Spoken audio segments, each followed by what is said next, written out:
bato ebele oyo nzambe alakisi ngai na kati ya lieu de tourment oyo tobengi enfer ezali kolandisama na bakaraktere na bango, kolandisama na bakomportement na bango. Ozoyemba me oza na mamoko ya cache-cache,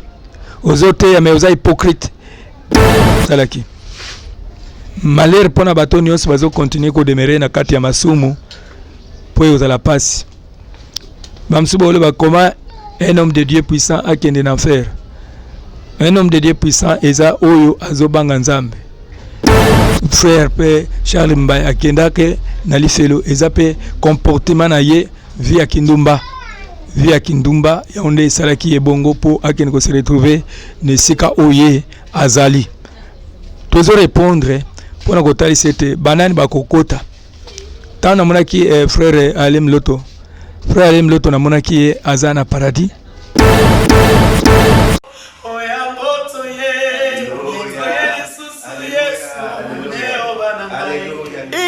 Eye, gonga mapamboli ya bana nzambe, dédicace ya décembre, elongo na église sycomore de vie, oyo mosakoli bongo Liliane Kimbangu Sansi akambaka. Mbula oyo, ekozala mokolo na samedi 12 décembre, na ngonga ya 15h, na salle de fête diamant ya auberge Bernicia, oyo ezwami na avenue et ya la numéro 87, na croisement ya Asosa, référence rond-point Kimponza na commune ya Kasavubu. Zambe inspiré mosakoli na ye, na thème oyo, pourquoi s'écrit yango ezali tiré na livre Exode chapitre 14 verset 15. Tokozana bayembe ya ndenge na ndenge oyo baningisaka ngbende ya bokonzi ya nzambe lokola ser Lor Mbongo, Mike Flor pe bayembe mususu oyo bino boyebi. Kemba sabaote, amen, sabaote, amen. Nous serons là le 12. Amen. Alléluia. Dédicace. Merci. Que Dieu vous bénisse. Amen. Ndeko kozanga te ba frère nyonso ya église sycomore de vie oyo ezwami na France, na Allemagne, na Belgique, pe na mokili mobimba bakozala pona kosepela elongo na bandeko ya RDC. Sycomore de vie de Paris. Bientôt on sera à Kinshasa, Tokokutana. C'est pour élever le nom de notre Dieu suprême. Sycomore de vie de Paris. Amen.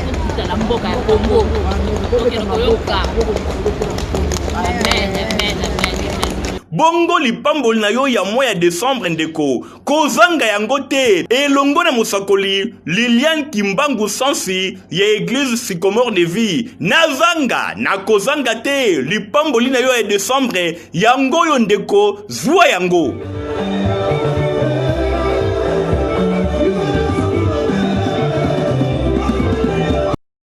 Oui, shalom, shalom, peuple de Dieu, soyez bénis au nom de Jésus-Christ de Nazareth.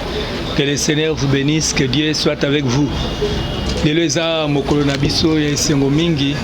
oyo to partageaka ba message en kolo. Eza vraiment esengo mingi pona biso. Yebi ke moi mikolo ebele bande ko ebele pe bozo tuna ndenge nini tozoyokana te ba jour oyo. Toyebi ke biso to salaka ba misala ebele mingi ba montagne. Tokenda kozwa mingi batan na osala ba prière ko préparer ba émission ko préparer ba activité na biso oyo nyonso oyo tozomonaka awa tozosala. Eza esengo mingi tango tozopusana toujours pona kopesa ba message ya nzambe. Oya solo lelo tozolobela mingi makambo etali toujours lola na lifelo et puis na suka nango tobakisa makambo mususu. Na banza nzamba azosenga na biso bana na ye tozala prêtre tobongisa éternité na biso tobongisa seko na biso parce que toza bana na ye oyo eza lisutan ya kozonga nsima te bana na nzambe par rapport ya bilembo oyo kolo Yesu alobaki na banza mutu nyonso azomona yango eza na mutu moko te akolobaki nga nazomona yango te bien nayebi yango te mutu nyonso azomona yango ndenge nini makambo ezoleka na kati ya mokili oyo yango wana nzambe abiki tambo komona ba désolation ekoti tambo komona impureté ekoti ti na lieu saint oyo aza mayele atanga bible pe asosola momango ndenge ezali tozali na moment lisusu ya kosala ba blague te ezali su moment ya kozonga nsima te, ezali su moment ya kosala baambiance te, mais ezali moment ya koluka nzambe na ndenge oyo esengeli mpo nzambe abikisa moko na moko na vie na biso. Donc toza na temps moko ya koluka nzambe na ndenge ya malamu. Oyo nyonso abiki vie na ye azobongisa yango bien te, abongisa vie na ye mpo nzambe ayebisi ngai ke yebisa bato ngai nzambe nalobi na bamidele nyonso na banza mutu nyonso ntango azoyoka bamessage faut comprendre yango abike bato bazoyoka bamessage, bato bazomona baévénement ndenge ezosalema makambo ndenge ezosalema, mais bato bazo attirer attention te. Abike peuple bazokoka kotirer attention te. Donc mutu nyonso azosala makambo oyo nyonso yalingi ntango malade ye makasi na mokili awo bato ebele babanda omona yango kaka baventure, mais ntango ye kokota sikoyo na profondeur yango nde mokili mobimba ekomaki a genou, mutu nyonso azolela, bato nyonso bazokontinue kolela. Mais lelo oyo esali neti mwa kopema mke ale bato bazongeli bavi na bango modele nzambe ayebisaki nga abi bato bazongeli bavi na bango, mais fo boye bango ke ntango bozongela bavi na bino ekozali so na baévénement oyo nzambe alobaki ete baévénement mosusu ekoya. Soki otali mikolo elekaki tomonaki kote ya Australie ndenge nini bamoto ebimaka, bamoto wana ebomai bato ebele, tomona tsunami ya ndenge na ndenge na kati ya mokili, bato ebele badésastre ezokota mingi bazokomprendre te, mais bana ya mayele bazoyeba baévénement nyonso ndenge ezoleka. Yango wana fo tozala prudent ntango toza peuple ya nzambe, tozala prudent bien aimé na kati ya vi na yo oyebi ke nano obongisi na nzambe te, luka kobongisa vi na yo na nzambe, luka kobongisa. Lelo tolingi koloba eloko moko eza ke mutu na mutu aluka kobongisa, parce que soki totali bamalade oyo ndenge ezoya tozomona baprésident ebele oyo bazosepela mingi ke malade yango ekontinue mingi, bazosepela ezala ndenge wana ke ekontinue mpo baplan na bango wana ya basacrifice ekontinue. Mpo nzambe ayebisinga ke na nde toza awa na mikolo oyo fo tobondela mingi. Monde ya ténèbre bazoluka basacrifice ebele ya makila ya bato, bazoluka basacrifice,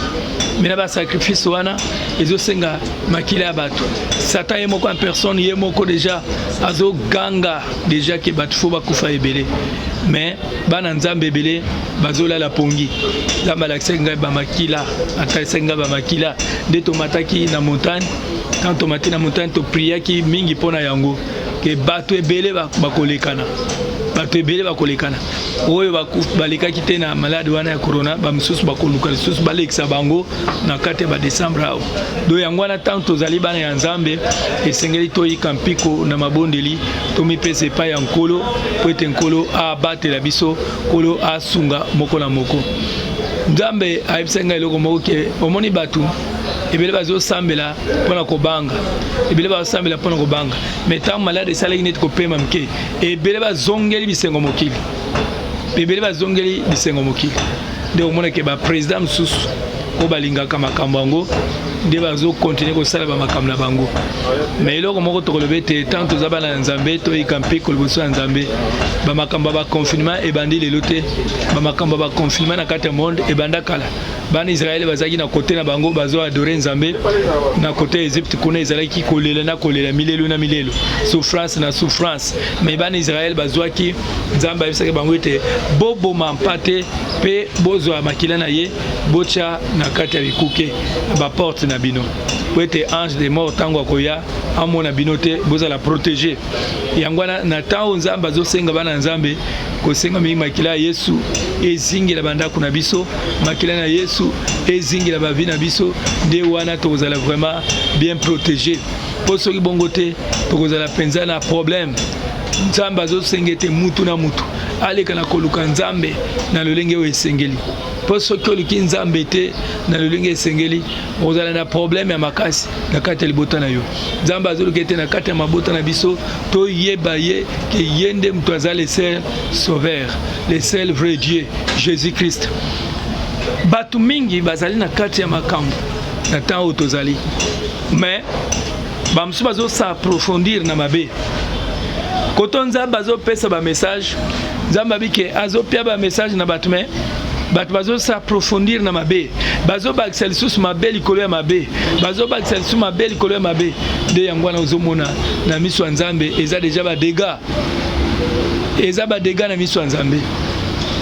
De tomona na kata ba président o bazo lukake makambo esalima ndenge wana na ndenge nzamba lakisanga ke ebele bazo sala ba réunion na molili po bato bele bakufa.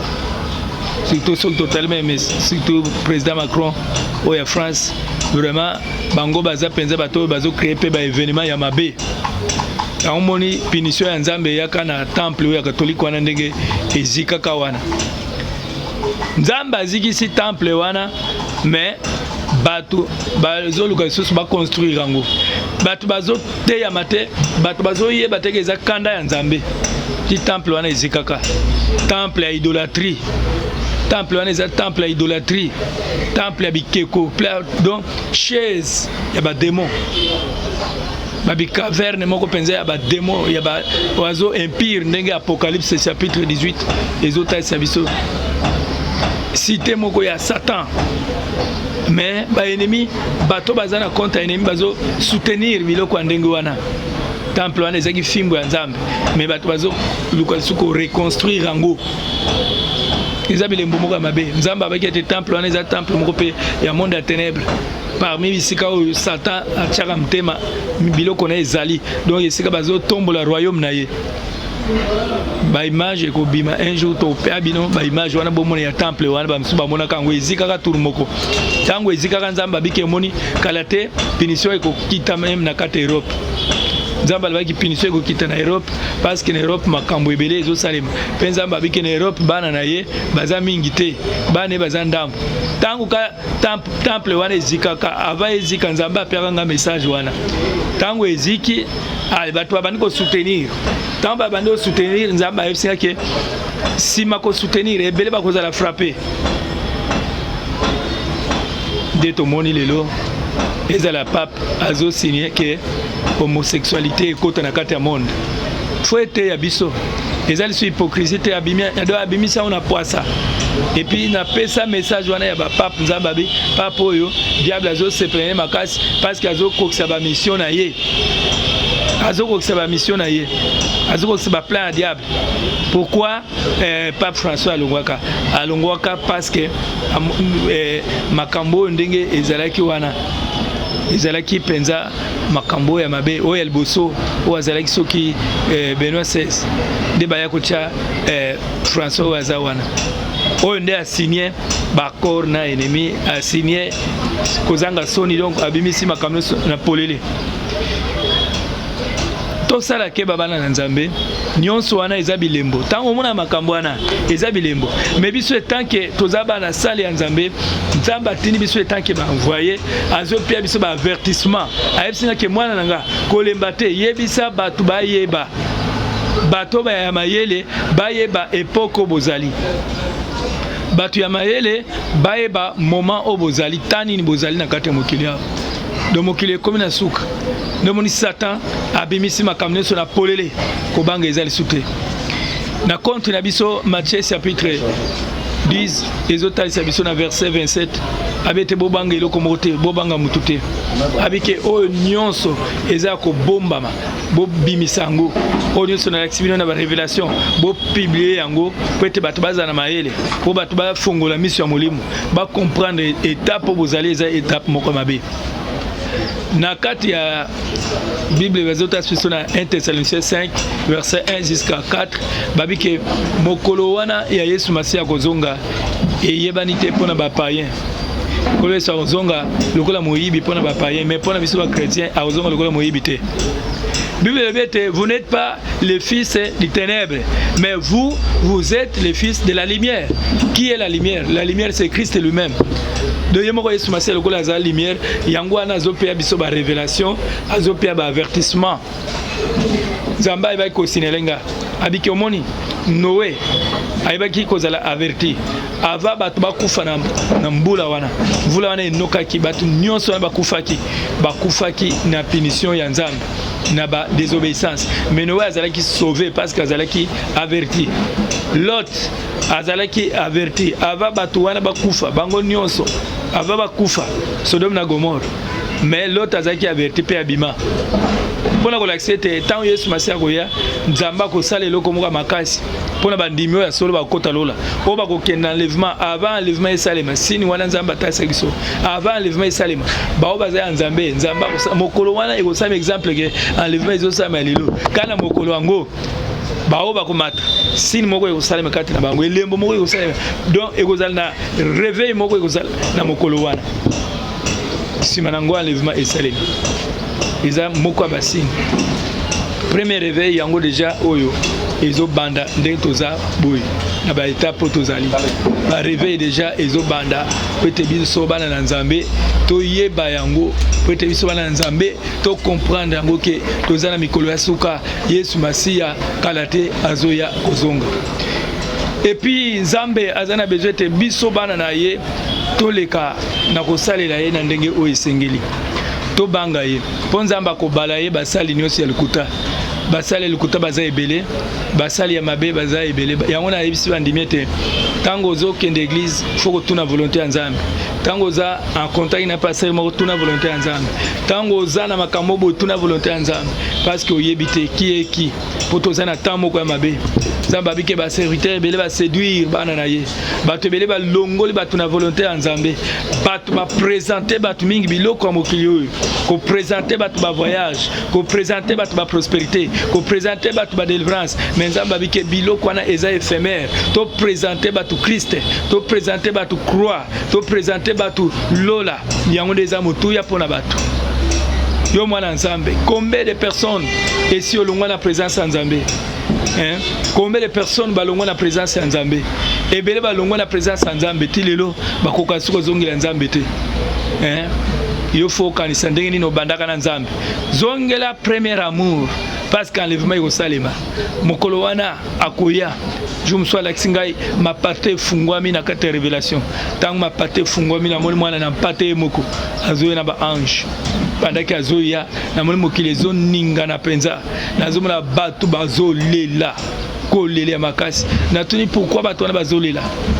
ange ebsinga ke wana bazolela parce que lumière wana kolé se frapper bango ndinga kozonga deuxième tour de kozala kolela na mokili mobimba bato nyonso baboya kaye bao nyonso bakosalela antichrist bao nyonso bakozo servir satan bakozala na problème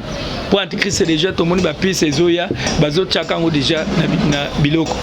tout le monde même na vaccin ba système comme ebele do bana Nzambe to batela kondima na biso batela kondima na yo salela Nzambe kati na solo parce que événement ya kozonga na Yesu Masiya ekozala brisque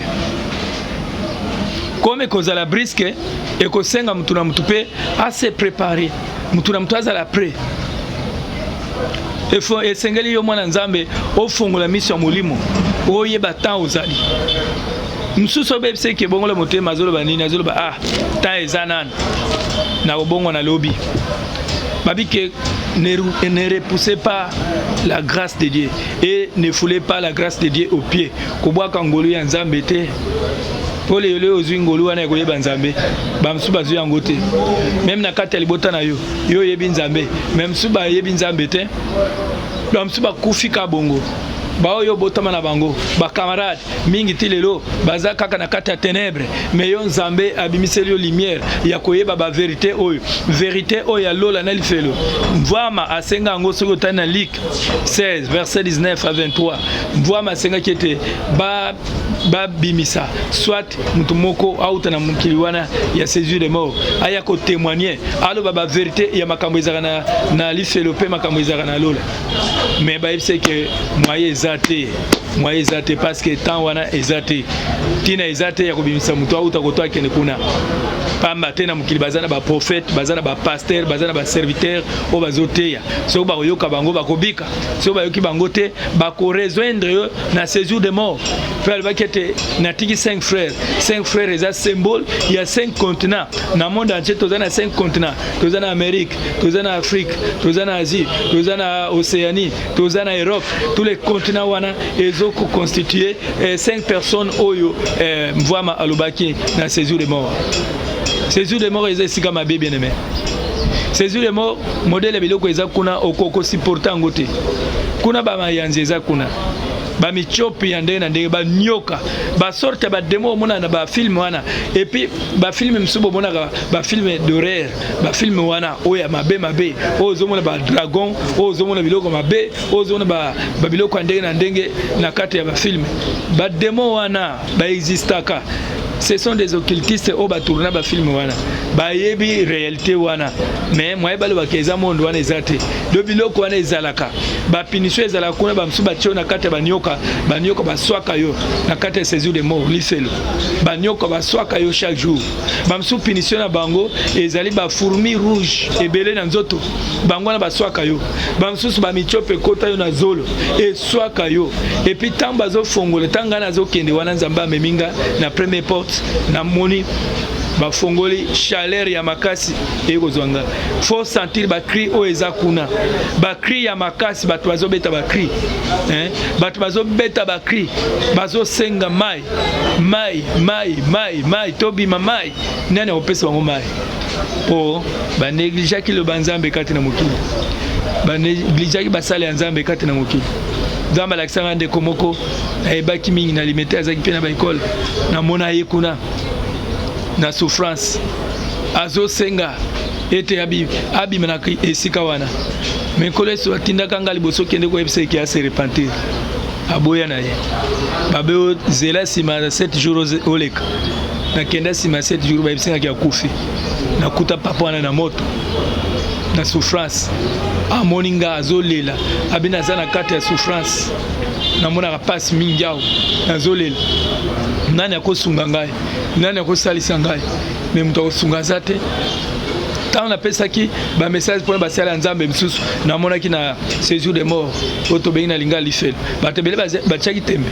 me namoni sere moko abengaki ngai na belgique azoyebisangaki bamakambo ebele ntango olobaka bamakambo ya basere mari misambo bato batiaki tembe oyebi makambo ya bamama olangi batiaki tembe me eza na ndeko mosusu mpe amoni yango ozomona ke makambo ebele oyo nzambe alakisaka nga ezali yanga te eza ya nzambe nzambe azotalisa nga mpo mutu na mutu abongisa vi na ye mutu na mutu abongama abongisa vi na ye po sino te okokende ko atterrir na esika wana okende ko atterrir ndenge namonaka mama moko mama wana na bana na misatu na moto bazolela pourquoi musique ya mokili babanda kolinga musique ya mokili mingi bademo bazosenga ete babina lisusu banzembo wana demo azo crier boyemba lisu banzembo wana bolingaki na mokili boyemba lisu banzembo wana bolingaki na mokili lelo musique wana ya mokili ekoti peti na église badanse ya mokili ekoti ti na église banzembo ya mokili bato mosusu bazwi baforme nango baotia nango ti na kati ya temple ya nzambe nzambe bapesa eloko ya salite te nzambe aza saint alobi moi l'éternel votre Dieu je suis saint et vous aussi soyez saint. Combien de personnes ont copié le Mokili tozo ya nango epa nzambe ndenge frère Patrice ayembaki j'ai cherché le monde j'ai cherché le monde, je l'ai trouvé dans l'église et l'église dans l'église. Il y a confusion dans le monde. Il y a confusion. Il y a une confusion wana nzamba lingi yango sute nzambe azana besoin kalate azo bimisa ba fonios na poisa au bimisa batoni swaza fo na poisa ba oya bien bokomona bango pe bokoyeba bango wana nzamba azolobela ngai biloko wana eza tamoko ya masekite bien aimé ezali tamoko nzambe azo trier eza tamoko réveil ya sika ezobanda génération ya sika pe ezobanda Congo ndenge eza wana eza peyo ekosala makambo ebele mpona nzambe basali ebele ya nzambe bakobima na Congo ya solo pe Congo ekoteya mokili mobimba ekompetent ya Congo ba nyonso babundisa Congo nzamba bisenga ke ba géant ebele bakokweya bo bana komona ba moko bazokweya bo bazobundisa mboko oyo parce que comité ya nzambe a délivrer mboko à moins que nzambe ba message au pia biso ezali kuta mais soki eza solo bo mona yango bo vivre yango ebele frappe ya nzambe ezoya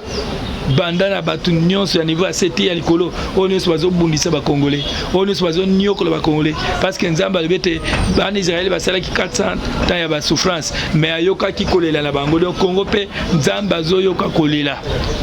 mpona tunaki nzambe pourquoi bapasi ya boye nabisana ke bino bakongolais fo bosunga mpe Israël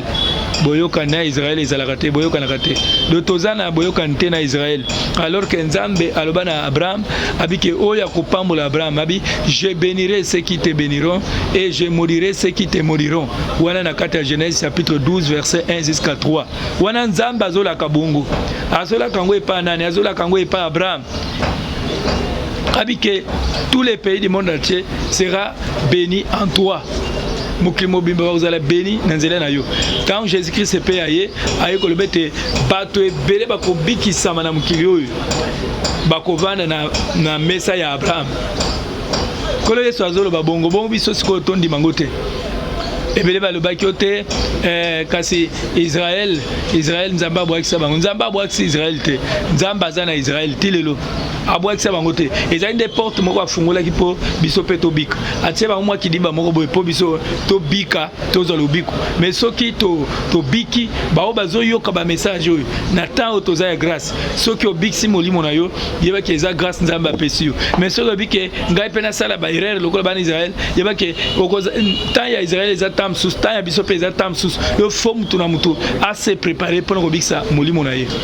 donc yango nabiki Congo ekobonga tozokontinue kopambola yango na banza ebele bolandaki conférence oyo tota kolekisa elongo na bapôtre Martin bautaki na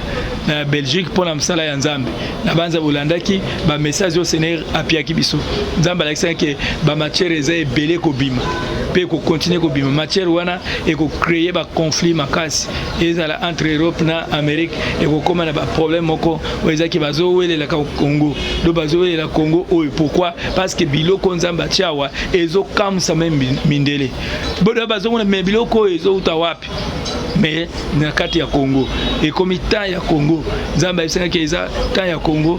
ekosalela nga na pesa prophétie na Isaïe chapitre 18 verset 1 itati na 7 nzambe abiki pays moko eza entouré na bafleuve et puis pays wana fleuve ekati yango bandeli ti suka pays wana baza baadorateur abi eza likolo ya Éthiopie soki ozwi likolo ya Éthiopie na système ya géographie okomona ete ezali à côté ya Soudan parce que soki otali Soudan eza pembeni na Éthiopie soki olandi kuna nde nzambe azoloba pays wana bakoservir nga ekozala pays moko ya malamu pays wana ekozala pays ya monene pays wana baadorateur bakozala ebele nde pays wana eza Congo do eza temps ya Congo basala ya nzambe ebele balongo na nzela ya nzambe bafingisi kombo ya nzambe me nzambe akotelemisa mpe génération ya sika oyo ekotombola kombo na ye do toza wana luka ozala parmi bato wana oyo bakotombola kombo ya nzambe na kati ya pays oyo po ete lokumu ya nzambe ekende po évangélisation mbongo nzambe atia na Congo eza mpona évangélisation mpona koteya banation mpona koteya message ya nzambe na mokili mobima yango wana peuple de Dieu soki oyebi ke na kati ya minute oyo oza mutu moko ozotambola bien te osala makambo ebele oyo ezali ya mabe na miso ya nzambe luka obongisa na nzambe faut koluka kobongisa na nzambe parce que nzambe azala na besoin ya bato oyo bamikitisaka epa na ye surtout même bato mosusu oyo exemple ozaki na kati ya bapolitike babiloko wana osala bamabe ebele ere moko luka meme basala nzambe babondela yo basala o délivrance lobaki en tout cas na nyokolaki peuple nasalaki mabe mingi na pays nzambe alimbisa ngai nzambe mpe akolimbisa yo parce que aza nzambe ebele ya bato basali bagafe bato ebele basali mabe mais bato mingi basenga bolimbisa epa nzambe te mposa nzambe ezali ke bato balela epa na ye Avec si mon peuple circule et invoque mon nom du milieu du ciel, j'écouterai et je changerai leur vie. Zamba avec ceux qui peuple naye baleli et pas naye na ba repentance. Faut se repentir. Même pour ma kamsuso ya Mobutu aloba ebele pour na Congo. Azolba contre Israël. Avec hier aligné ka ba égyptien aboy Israël alors que Nzamba aloba ki na Isaïe 30 verset 1 jusqu'à 3 avec malheur à ceux qui descendent en Égypte. pour chercher la protection et chercher un appui. Babike mawa pona batuana. Mais ce que yo tango yo boyi Israël, olingi ka égyptien, alors que Égypte ezana makambo ya mabe. Donc faut que bongisa vraiment, faut que luka ko bongisa kozale ko sala ba relation bien na Israël parce que ça pays ya Nzambe. Nzambo to sambe la kaza Nzambe ya Israël, les dieux d'Israël. Oui, il y a des vrais dieux. Elohim Adonai Yewana. Donc faut vraiment mutuna mutu oyeba ko bongisa na Nzambe. Nzambe babike na tango bozali bao ba kosala ba repentance te eza na politique eza na ba église et kozala passe pour na bango. Donc batu mingi bazana ba problème. Baliwa pe ekolandana. Baliwa ekolandana ezo senga ba repentance o eza penza national peuple nyonso balele pa Nzambe ko senga bolimbisi na mabe nyonso o ezo leka na kati ya mboka na biso ba makila etangi mingi batu basali ba crime ebele batu basali mabe ebele foko lele pa Nzambe pete Nzambe alimbisa et Nzambe akolimbisa pe akoyoka mawo chaque eloko Nzambe asala kango na tango abi chaque chose à son temps. Donc tango tozali eza temps ya libération ezali temps ya komona loboko ya Nzambe ezali temps ya komona gloire ya Nzambe po Nzambe abisa ke peuple congolais baleli mingi ngai Nzambe na kokita pe na kosala na kokotsa changement bato ebele pe bazana ba pays musu ba banda ko lula Congo. Parce que ce que tali ba congolais ba boya quand même ba israélien tant ba boy bango ba juif ebele ba kitaka ba kimaka ba kendaka wapi ba kimaka na Afrique du Sud lelo moni Afrique du Sud e bonga e koma kitoko makasi lelo bato bazolula yango bazokende kuna mais Nzamba kozongisa pe Congo na étape nango ya bien makambo ebele kozala ya malamu na kati ya pays oyo. Mais Nzambe nde asengi kosenga bolimbisi ba repentance po makambo ya bien ezala na kati ya pays faut kosenga ba repentance pa Nzambe po ete Nzambe alimbisi bolimbisi yango nde esungaka mutu et puis bato ebele toza na kati ya vie bana Nzambe ebele oyiba biloko ya bato ofuta te ozana ba nyongwa bato ofuta te ebele ya bato badimi ya Nzambe opesaka te ba ofrande opesa epa Nzambe oye pasuka nde biloko opesaka epa Nzambe biloko wana nyonso elelaka eza mabe makasi mutu wana kenana yo kenana ngona ye kota akenda soki azolele ekozala malédiction faut sala ba restitution epa Nzambe kozongisa epa Nzambe ndenge zasi alelaki epa Nzambe tango akutana kolo Yesu abike kolo Yesu nasalaki mabe mingi na escrokaki bato wana nakomona bango te mais nazozongisa siko nyonso nazozongisa ngo fois triple do na triple nazozongisa ngo nazo triple yango azozongisa kolo Yesu abaki olimbisa mais kolo Yesu abike le sali est entré maintenant dans cette maison parce que celui-ci est aussi le fils d'Abraham. Pourquoi? À partir il y a repentance sincère pour le baki était nazozongisa.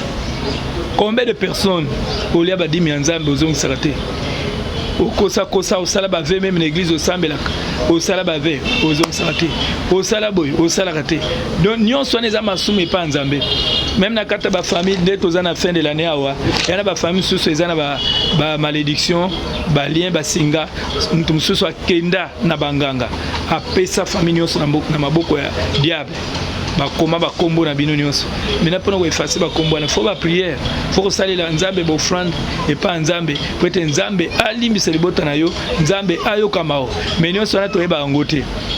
offrande lobaka offrande yango esalaki ete Abraham akoma papa ya mabota ebele pona nini parce que Nzambe alobaki ete siko na moni Abraham ke olingaka ngai. Na Jean 3,16 babi que Dieu a tant aimé le monde qu'il a donné. Donc ezana bolingote o mutolo bakate.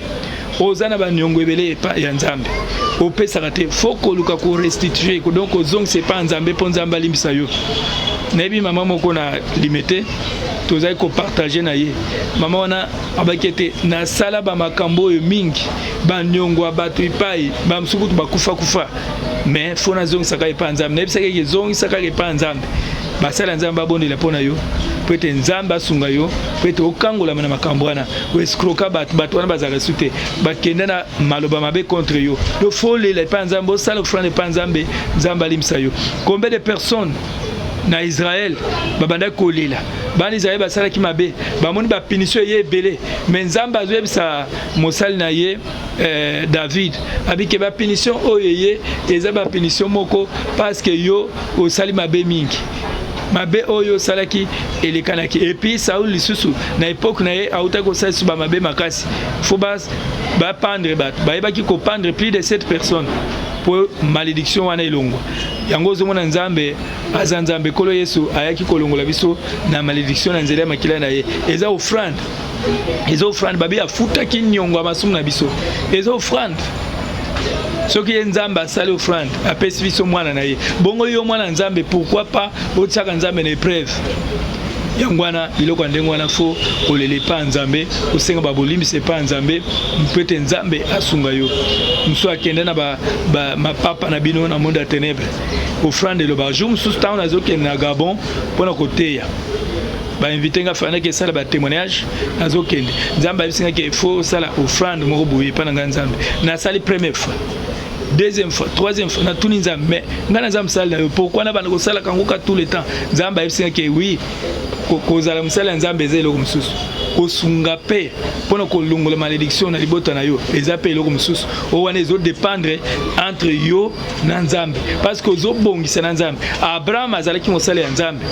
et puis apesaki offrande et pas ya Melchisedek offrande wana ezaki nini ya dim apesaki pa ya nzambe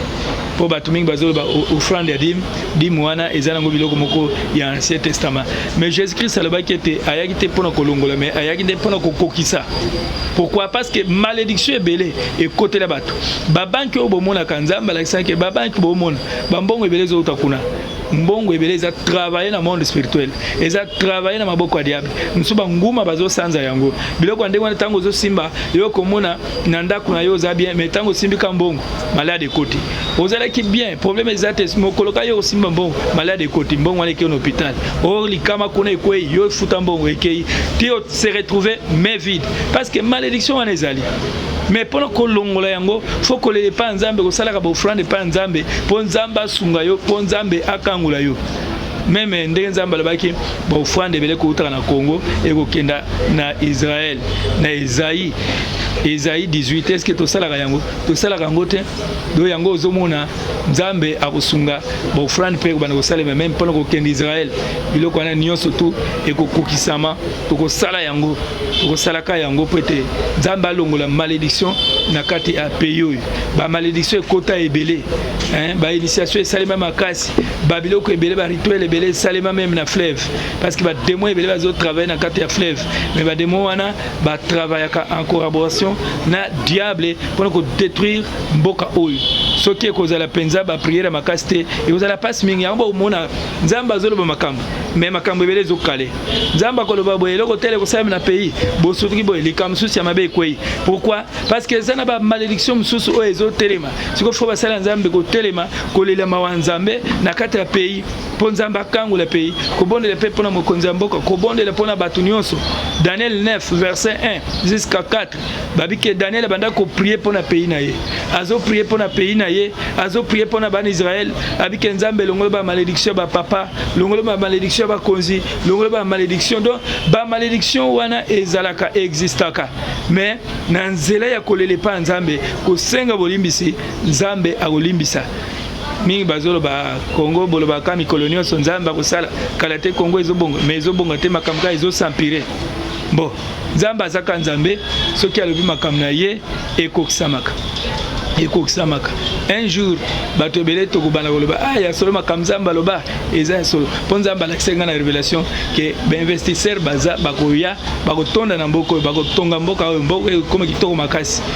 kitoko makasi eza biloko nzambe abandaki kotalisa na banza tozokenda kosilisa mpona koyebisa ete mutu na mutu banda kobongisa vi na yo mpo na seko na yo na mokili awa toza mpona ntango moke soki nzambe apamboli yo mbongo apamboli yo eza mpona évangélisation eza mpona kokenda babar te eza mpona bafeti te eza mpona bisengo mokili te mais eza mpona okota lola okolo ya suka mpo ya motuya tozolanda nanu nde yango wana e tozala vraiment membre mpe ya kokota na bokonzi ya nzambe mpo nyonso tomona mokili awa un jour ekoleka nzambe aza na besoin te mutu na mutu arespecte liloba na ye mutu na mutu atosa yango mpo okota kuna oyebi moko mosusu nayebisaki bino ke na lola deja bato bakozala place moko te mutu na mutu na place na ye par rapport ya makambo salaki na mukili so na mukili bando salela nzambe na ba offrande ba action de grâce ozo sala misale bele pona nzambe ozo appelle sika na yo ya malam par rapport ya ba œuvre na yo pour bike errer ceux qui lavent les robes et c'est mon ba obazo sokola bilamba na bango tous les jours sanctification faut la vie ya mikolo nyonso faut la vie ya tongo pokwa ko se repentir ko lele pa nzambe nde na wana nzambe ausunga yo et puis ko lemba te ko sala bolam mpona nzambe ko lemba te ko na sali de bolam ebele na ko sali susute na travailler mingi na sali la nzambe mingi na mona eloko te mama moko a mwana si a passé moko ke na mona ndengwana atala boye ba ipse ke ndako na basi babuki pourquoi abanda ko sala bolam akata na ye ndenga akata akekuta ndako nene lola ndako babuka buka d'autant to pesa biloko siko pesi obandi ko murmurer biloko yango epoli même tango pesa ofande opesi obandi ko loba loba biloko wana epoli otonga ndako na lola na nzele misala malamu soki obandi ko tika misala malamu obandi ko sala kama be babuki buki ekomi kandengwana ekomi abandonné batiki yango ndengwana etikali ya pamba mais bao bazo continuer nde bango wana bakozwa accès ya kota na royaume ya nzambe sala makasi bele mais lola eza kitoko makasi ko rater lola te rater nyonso mkilo yo tout mais lola ezala penza plan ya malamu pona vie na yo na banza toza na kati ya ministère Cité Nouvelle Jérusalem moko na moko boyebi yango toza na kati ya construction nzamba pambola bino et tozo kende déjà vraiment et avancer makasi na banza ba journaliste na biso pe mukoleza ba ya kozwa image ba otindi la bino bokomona yango bokomona penza ndenge ezomata merci na ba o ba soutenir ka biso ko la pambola bino bo continuer ko soutenir na saki ya sima na tol en tout cas ozala esengo mingi toza na kati ya triangle campus Otero Mpengaba soki olingi obenga biso ozana besoin to prier pona yo poto sambela pe pona bato baka obazana ba problème obengi biso na kati ya numéro ya plus 243 89 98